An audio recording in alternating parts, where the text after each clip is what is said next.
Thank you very much, and thank you everyone for being here. This has been a fantastic session put on by Stu, Prue, and the rest of the crew. It's some fantastic companies presenting before here. It's been great listening to those present and see lots of great exploration being done by ASX-listed companies. So it's a pleasure to be up here, last session of the day. We'll try and get through the conference and get an update on what we're doing at Dreadnought, make sure the thingamajigger works. And disclaimer, so Dreadnought Resources, we've been around for about 3 and a bit years now. About a quick overview, we're a junior exploration company focused in Western Australia. We have a fantastic board and management team, probably one of the most active and most passionate exploration teams I think that's on the ASX at the moment, out there in the field at the moment, delivering multiple drill programs. And we have a fantastic board with a stellar track record. And in the last 3.5 years, we've delivered a number of discoveries that have seen us go from a 3 to 5 mil market cap up to the 300 mil market cap that we are today. That's driven most recently on the back of the rare earths. And since this is the Resurgence Conference, which was the first conference I ever presented at 2 years ago, back when we were sub 2 cents, I want to spend a bit of time today talking about our carbonatites, which we announced this morning, and do a little bit of different twist to the conference slide presentation because I've been giving away too many conferences this year. So we have 3.3 million invested to date by board and management. We have significant skin in the game. We've averaged over at one ASX announcement every single week since we listed 3.5 years ago. That keeps me very busy, and I have a lot of ASX announcements to write before the end of the year. We've delivered multiple discoveries by doing what we think is how an exploration company should be run: boots on the ground, money in the ground, and putting drill holes into good targets. So let's talk about Mangaroon. This is certainly what's driving a lot of our value at the moment. We originally pegged about 4,500 square kilometers of ground, vacant ground in the Gascoyne region in November 2020. We originally targeted nickel, which we have joint ventured with First Quantum, who's doing a 12-kilometer long fixed loop EM survey at the moment, chasing up some high tenor nickel, copper, PGE sulfides.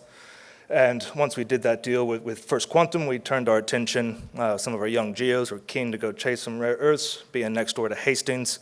We did a quick review of the region, reprocessed the government available data, and the first outcrop we kicked over came back 12% to rare earths. We did met work on that pretty quick, which we'll talk about in a second, showed that the rare earths were real. We're probably one of the only companies listed anywhere that has a second mover advantage for rare earths, which can be quite a complicated exploration commodity to go after. So to have proven metallurgical recoveries and a proven flow sheet already developed by 15 years of Hastings next door was certainly a fantastic boon for us and some shoulders that we could get on top of to advance our project relatively quickly. And over the last, we also have some carbonatites, which I'll talk about in a second, which could be a step change opportunity for the region. So, brief overview of the project area. To date, we have proven scale and grade. Over the last, until a year and a half ago, the only ironstones in the region were up here on Hastings ground, the north side of Lions River Fault. Over the last 12 to 16 months, we've identified over 30 strike kilometers of ironstones south of Lions River Fault and 7 carbonatite intrusions. What we're seeing here is the Gifford Creek ferrocarbonatite complex turning into a globally significant rare earth province, and we have multiple rigs drilling at the moment, and we have for the last 6 to 8 months, proving that up, proving that scale, and we'll be definitely drilling a lot more next year. We've also produced some of the thickest and highest grade intercepts that this region has ever seen. So the Yangibana ironstones have been known about since the 80s and 90s as rare earth bearing ferrocarbonatite dikes. And our first drill program, our first 6 holes, put out some of the thickest and highest grade intercepts that region has ever seen in 15, 20, 30 years of drilling. So it's very encouraging. We're seeing the scale. We're going to be proving that up over the next 12 months, and we're seeing some fantastic grade for that region. We also have the right to mineralogy. We have a dominance of monazite. Some of the fresh rock is monazite with a bit of rare earth carbonates with bastnasite. We have proven, before we even drilled a hole, as I alluded to before, we actually did a flotation float test on our outcrop before we ever drilled a hole that showed that we could produce a high-quality monazite concentrate. I think we had 93% recovery, 40% trio, and quite high NdPr in that, so a very high-value concentrate. And we have just completed 20 diamond holes into Yin, and those holes have now all been delivered to IMO with guidance by Primero, Damien Krebs, and going through ALS as well. So we have some of the best people in the game working on the rare earth met, and we'll continue to see what we come up with.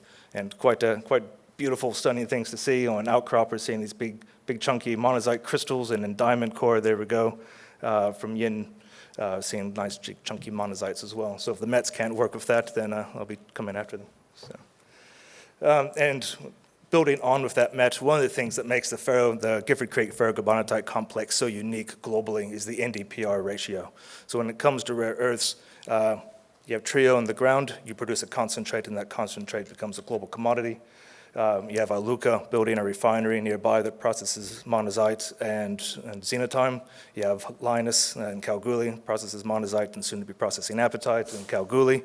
And Hastings will be building a hydromet facility up in Onslow, and that's just in WA.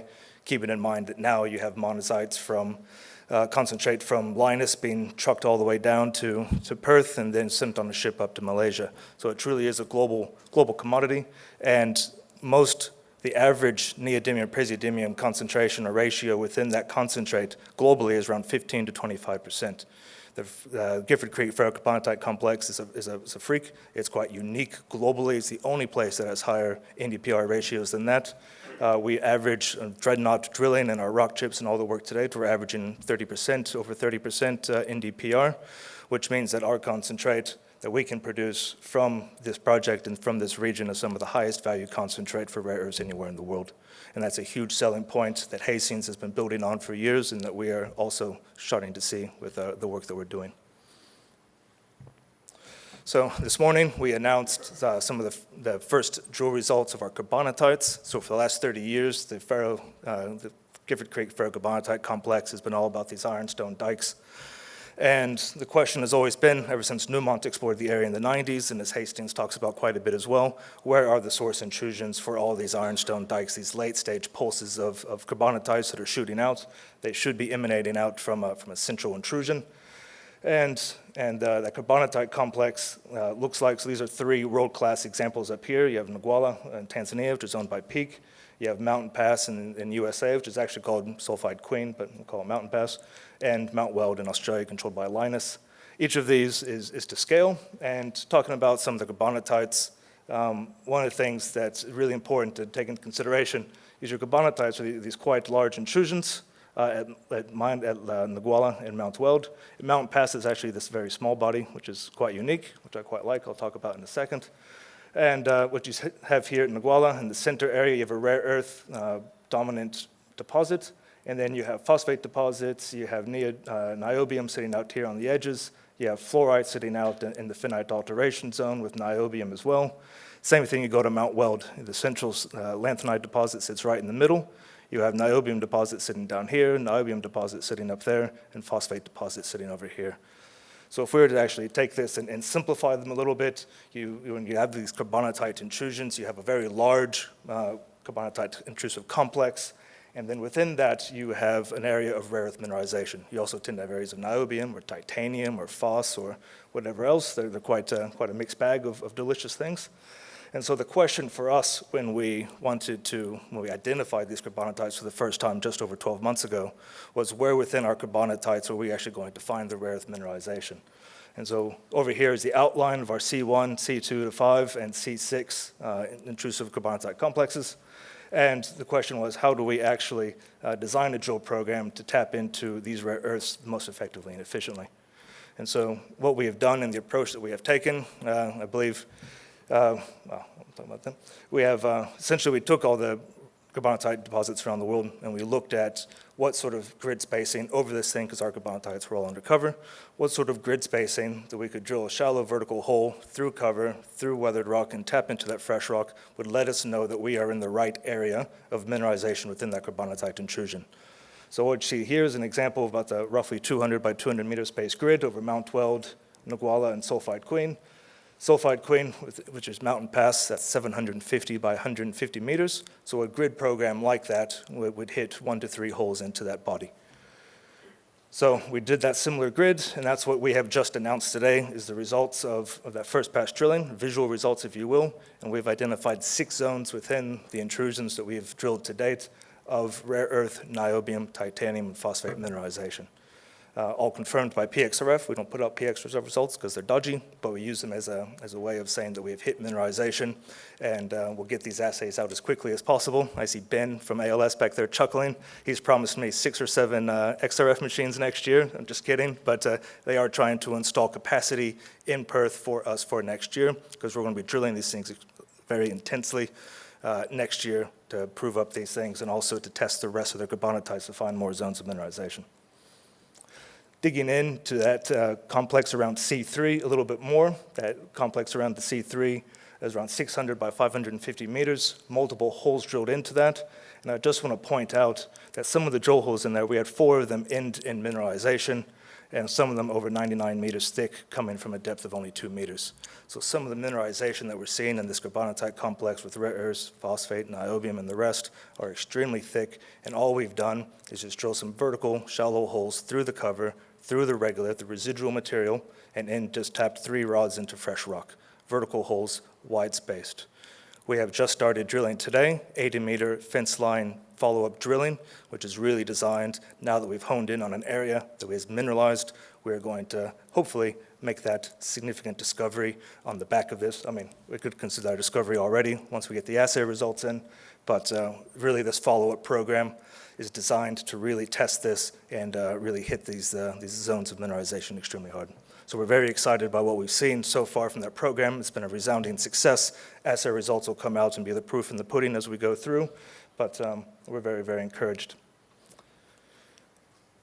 And then beyond that, before we touch into that, a bit of upside as well. So the other thing that we learned was that the carbonatites were significantly larger than what we thought and we originally interpreted. We had originally a conservative magnetic interp, and on the back of the drilling, only 2 holes drilled through and into the country rock outside the carbonatite complex. And so we've expanded that interp with that new information, and that C2 to C5 complex is now nearly twice as big and a bit wider and a lot longer than before.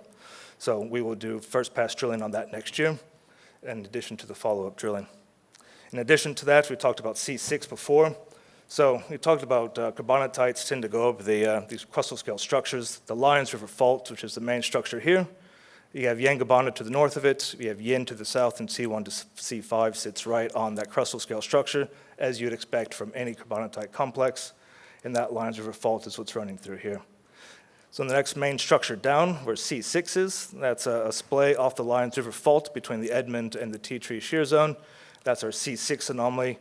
That's the government magnetic data highlighting Mount Weld, the original C6 with that low resolution data. This is wider space data than at Mount Weld.